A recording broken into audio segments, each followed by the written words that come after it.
Welcome to the Expat Equation, the podcast where we explore the human side of working abroad. We are your hosts. I'm Bianca Cenan. And I'm Julian Johns. We're both expats and inclusion professionals, and through our work at Candidate Aid and Culture Flow, we've helped hundreds of internationals navigate global careers. In each episode, we speak with internationals and companies who hire them to uncover the real stories, struggles, and strategies behind building a life and a career across borders. Today's guest is Allyson Barr. We'll hear about her journey, moving abroad, what it taught them about culture and identity, and how it shapes and continues to shape their career. Whether you're an international professional or someone working in HR, this episode is for you. And if you do enjoy today's episode, follow us wherever you get your podcasts and share it with someone who might need to hear this. Hi, Allyson. To start, can you walk us through your international journey?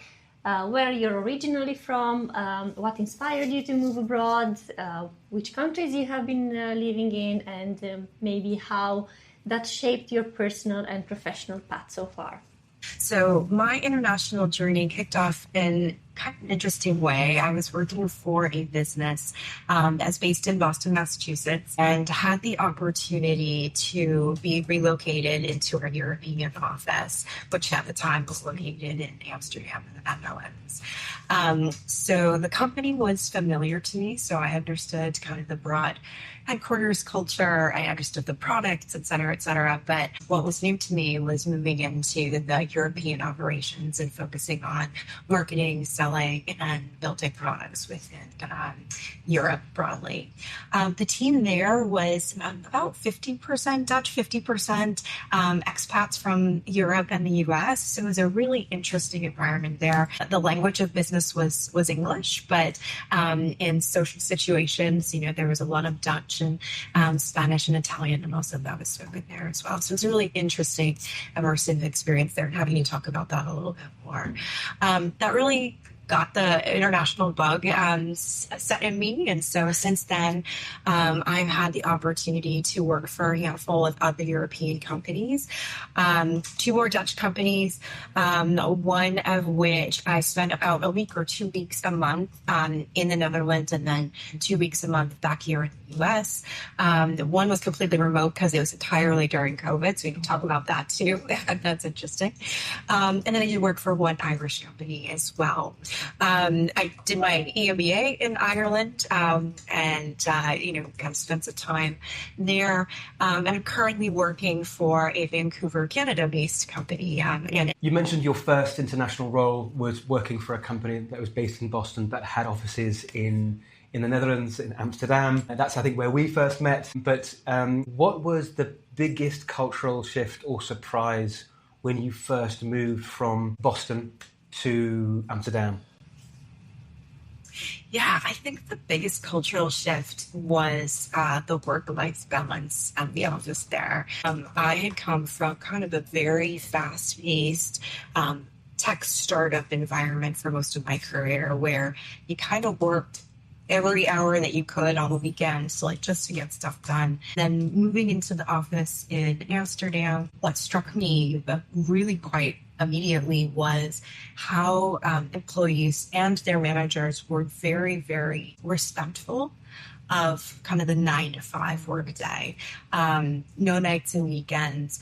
When folks had commitments they needed to take for their family or for other obligations, it was highly, highly respected. It was quite refreshing, quite honestly. It really kind of created that opportunity to take care of the whole person and take care of your family and do your things like that.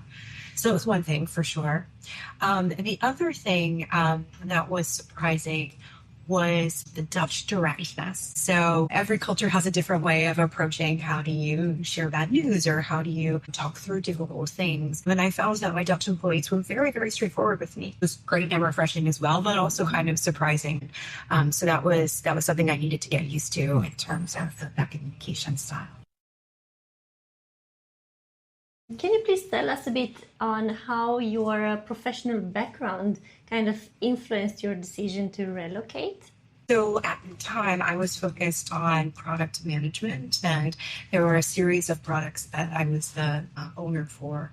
And so we were going through a kind of big evolution of that product set, and was really going to kind of change the go-to-market there. What I was focused on doing when I went to the European office was looking to understand how we could grow that product set within that region. So I was able to kind of bring that product knowledge, the customer knowledge from what we had done in the United States into the work in Europe, and at the same time then have an opportunity to understand the cultural landscape, the economic landscape at the time, and kind of bring together a plan that could help just prioritize how we go to market with the products, which products do you prioritize, et cetera, et cetera. And that's where Julian and I did a lot of work together trying to unlock some of the opportunity in that region. Bearing in mind your professional direction and the idea to then from the product side, and then you moved into marketing and marketing roles, but also your frequent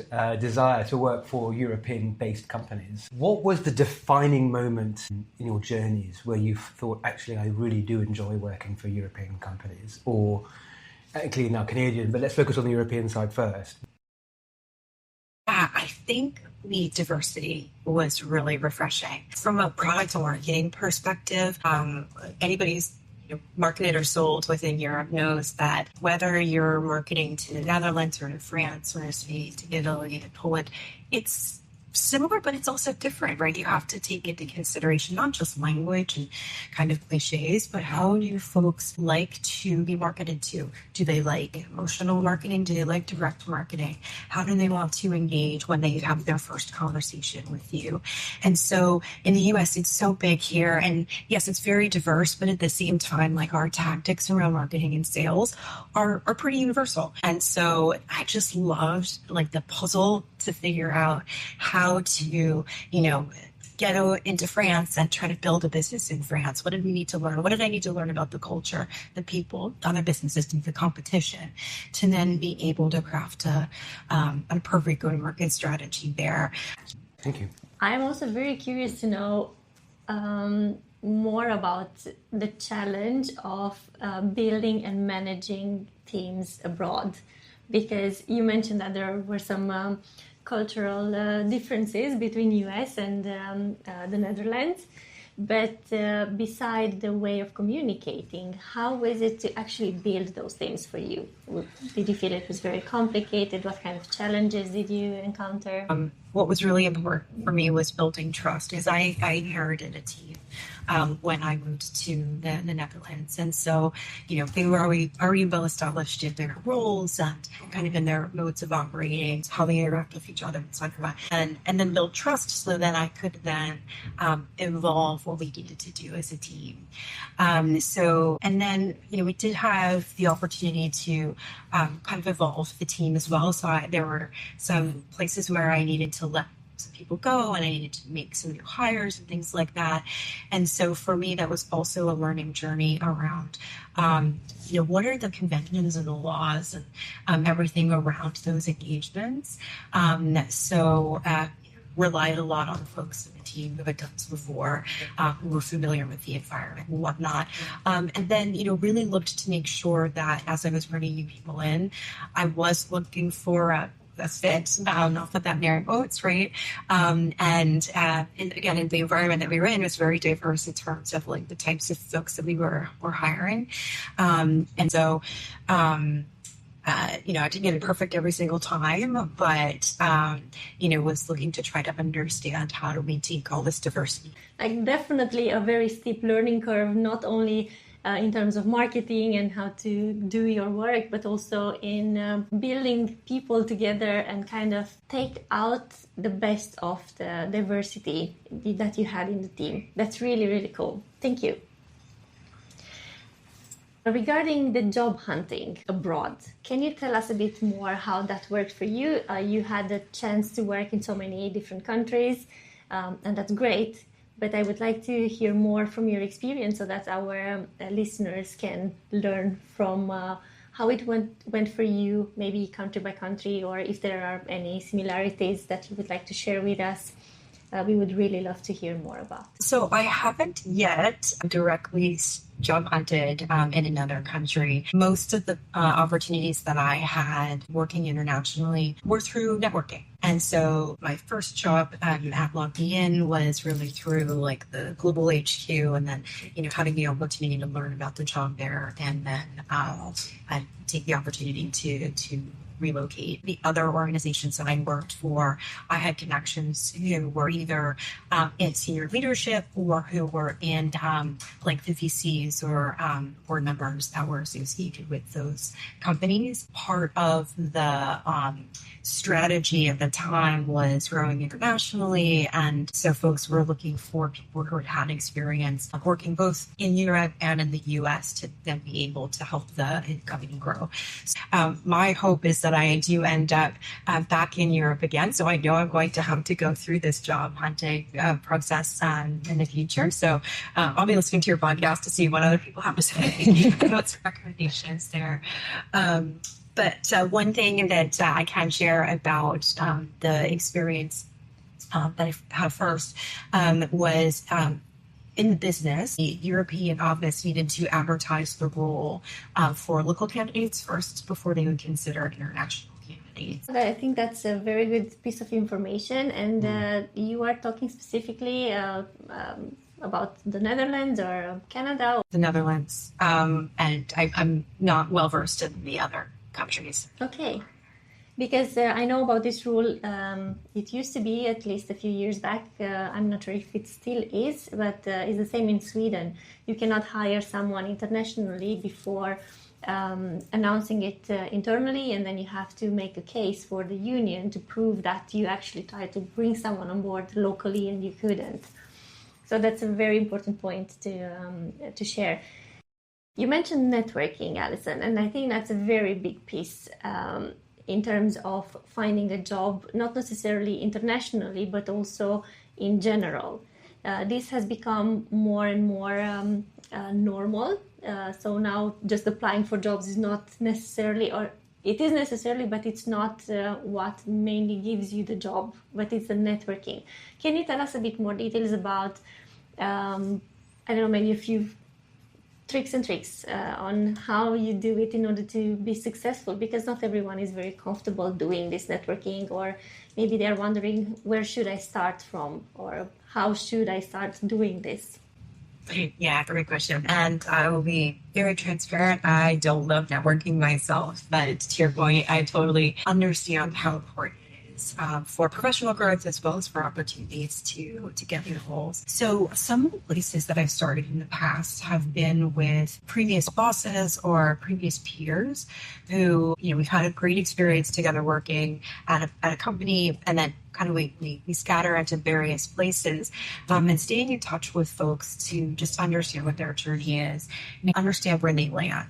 And so, that has created opportunities for me to then move into companies that they go to or that they hear have, an opening for someone with my skill set. So that's a really nice, easy one to do, I think. In terms of the kind of board level and VC level networking and things like that, I do think that's particularly important for folks in more senior levels to have good relationships with the people on your board, where you can have engagements with your VC funders or if you're PE-backed, things like that, folks within those organizations that can, again, help you understand as you're moving on in your journey, where they might have opportunities or building teams where your skill sets might be appropriate.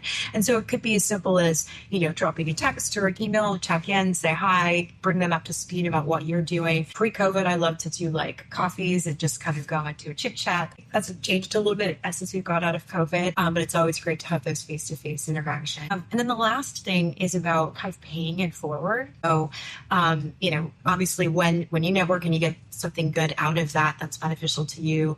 But I really believe that it's also important to give back. So, I look for opportunities where I can introduce people who are looking for jobs who may be good fits for each other and their businesses they're working for, mentoring kind of up and coming marketers in the work that they're doing to help them learn these skills and to help them broaden their networks as well. And so I think that's a Personally, I think it's an important part of the whole networking equation is not only what you can get, but what you can give back as well. Indeed. Thank you so much for the great tricks and also tips that you gave us. When you mentioned about workplace and adapting to the workplace, you already mentioned things like communication styles, directness, trust. What did you personally have to do to adjust to new workplace cultures, whether it's in Holland, Ireland? So how do you approach that, and how can you offer advice to people who are either thinking about or working in different environments to adjust? First thing and the way I approach kind of entering those environments is around kind of humility and the curiosity. The first is recognizing that I'm walking into an environment that I may think I know some things about, but I haven't lived it yet, or the working operations. And then the curiosity, having the vulnerability to ask questions of like, hey, I didn't understand this dynamic in this meeting. Can you kind of walk me through what happens there? Or, so one example, in the Dutch companies that I worked for, everybody would always eat lunch together at the same time, right? So it's kind of a tradition, a ritual in the business.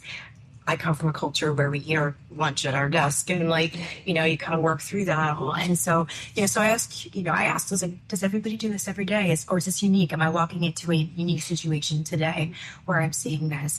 And just really trying to be thoughtful about how I ask the questions, but using it as a way to say, I don't assume to know everything that's going on. I want to know, I want to better understand and integrate, and be able to relate to folks kind of where they are, because I'm the outsider in this situation. Can I ask a follow-up question? In situations where the dominant working culture is determined by the headquarters, so let's just say it's an American company that has offices abroad, how does that change the local working culture in the office and the impact there? What's your experience of that? Yeah, I think some of the rituals, routines, etc., come from the operating model of the headquarters business. And so, when you think about one thing I was very much involved in was budget planning, for example, right? And kind of the urgency and the timelines that went along with that were very American, if you will. And so that kind of determined how I had to operate in the local office in Europe. And it kind of bring my team along on we do need to do a few extra hours this week to get that stuff done. So I do think it does have an impact. I think companies don't always kind of understand that that's the case. And especially sitting in headquarters, again, I kind of saw it myself when I was launching products and trying to get the global teams aligned on kind of the things we needed to do, the urgency, the turnaround times, goals like that. But I hadn't lived that experience in the international offices yet. We discussed a lot about adapting to the new culture, to the new place, but I would like to also discuss with you a bit about the language. Did you ever feel that the language or communication kind of hold you back when you started working in a different place or in a different country? Yeah, it was interesting. My first experience, the language of business was English. So most of the engagement operationally was conducted in English. But socially, folks would then revert back to their native language or the language you're most comfortable communicating with. And so, for example, during the lunch hour and things like that, a group of Dutch folks might start speaking in Dutch with each other. And so, at first, I kind of felt like that was a bit isolating, because again, coming from an environment where there was one core language, even if you weren't involved in the conversation, you could kind of listen or eavesdrop or whatever, you kind of understood. And then in that environment where there were multiple languages being spoken in that casual environment, there was this kind of one, I just don't have the skills to do that right now, right? what do I need to do to kind of learn that, kind of bring that on. But then two, of like, what am I missing? Am I missing something that I should know about as well, right? Whether it's, somebody's going to the movies and maybe I might want to ask if I can join, or they're talking about an issue that maybe is important to the operating of the team or something like that. So there were a few instances where I was like, oh gosh, like this is hard. And then I did, try to learn a little bit of Dutch, and it naturally kind of like absorbed some of it, so it became a little easier over time there. You mentioned about asking your colleagues, like, hey, is anyone going to the movies? How was your social adaptation, if I could call it like that, in terms of the personal life? Did your colleagues help you in a way, or you were all on your own to make new friends? How did that process go for you? Yeah. I feel like I had a really special and unique situation with that first international opportunity, because it was a mix of local Dutch folks as well as other expats from Europe and in the US. So there was quite a high social engagement within the workplace. And so, I was able to ask people who had recently relocated there, kind of what was their experience? Where did they find the post office? How do I do, grocery shopping, or, whatever, like those day-to-day things were. So there were, folks I could lean on there, which was really, really helpful in helping me navigate some of the elements around kind of registering with the city and all of kind of like the legal things I needed to do as I was kind of relocating and getting integrated into the city and the country. There are like tax letters and things that come and that are all in Dutch, right? And so I could lean on my Dutch colleagues to help me translate that. This was like Google Translate. I'm not sure it was even out at the time, or it was really pretty bad. And so having my colleagues be able to kind of help me through that was great. I think that if I had gone into an environment that was not quite that diverse of like a mix of expats and local folks, I think it would have been a lot harder. Bearing all that in mind, what has made you feel truly included and what has made you feel truly excluded? Yeah. So I'll start with the excluded one, because I think something I mentioned earlier. I think that moment where folks are speaking in another language that I don't know or understand, I think that's when I felt the most excluded and isolated. And then in terms of inclusion, having that opportunity to be invited to drinks or invited out to dinner after work, to just have that opportunity to be a person with the people that I work with. Great, thank you. If you could give an advice to the companies, and I mean here to the HR departments or maybe to the managers, what advice would you give them, or what would you wish them to understand better about having internationals in their team?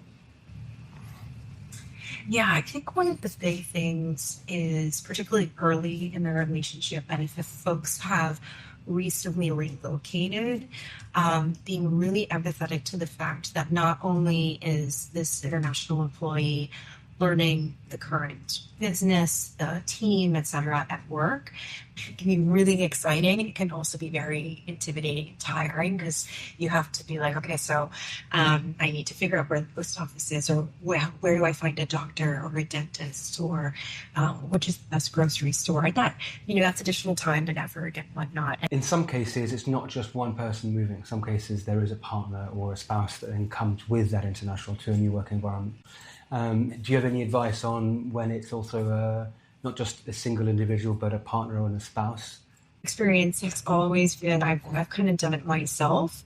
I have a long-term partner, and for some of my recent engagements abroad, we've kind of done the across the pond thing, and so we haven't necessarily had to uproot our whole family and our pets and things like that. What advice would you give to someone just starting their expat journey? To not to overthink the process. What does belonging really mean to you, and how has that changed?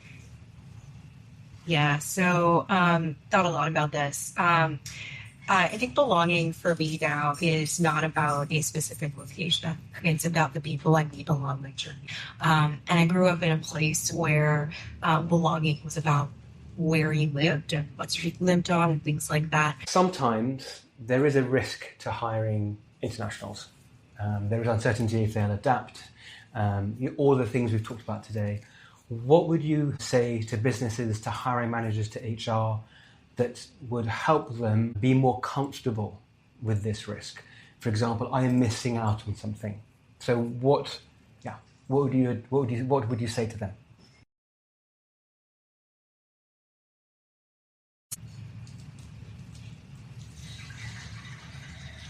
That diversity builds creativity, it builds innovation, and it provides the opportunity for growth. And in the tension of figuring out how to help people work together from different backgrounds, there's a lot of opportunity to uncover things you might have never thought about before.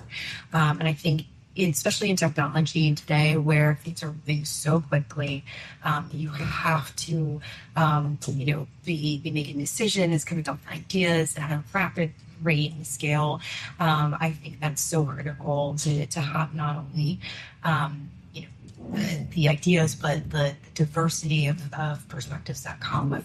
How can companies do better when it comes to hiring or supporting internationals?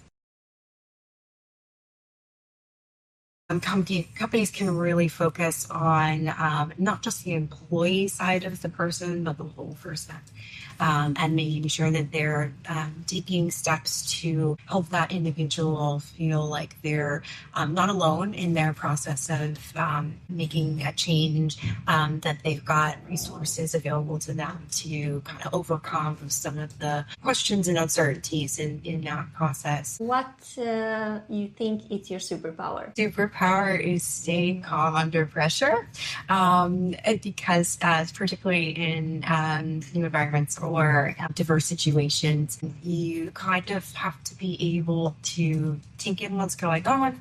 You have to be able to process that and react to it, but also in a way that brings people along. So in my international experiences and my local experiences, I found that that's a huge asset for me to be able to stay calm under pressure and help people not panic. That was Allyson sharing their story of building a career and life across borders. We hope her experience reminded you that you are not alone and that navigating life abroad is as much as about community as it is about courage.